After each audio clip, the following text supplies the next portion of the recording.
Obviously, this new series, Dragons, Monsters, Men, the first one that we're doing together, this series is focused in on how men can be men. Why do you think there is such a crisis of masculinity in the first place, and why are there so many people out there who are angry at you for even talking to men?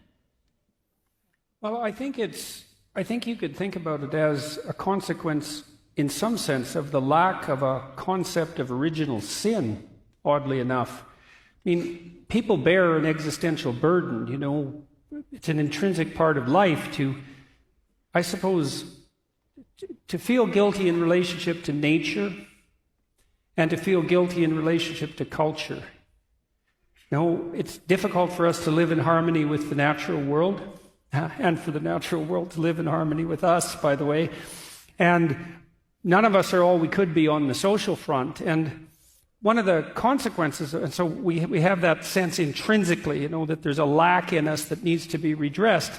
And unfortunately, that can be weaponized, and has been. And what I see happening to young men in particular, boys as well, not just young men, and maybe even, you know, maybe starting at the age of toddlers, is that we have this sense in the world that human beings live in antagonism to nature and that we're actually a malevolent force.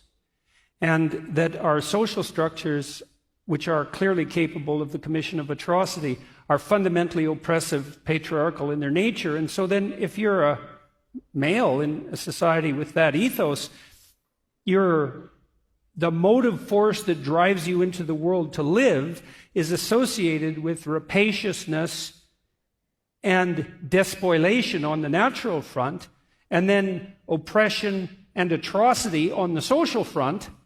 It's like, well then, if you're the least bit conscientious, because this sort of accusation hurts conscientious young men the most, then the best you can do is, well, let's say castrate yourself. How would that be? And that would be real comical, except that it's also happening.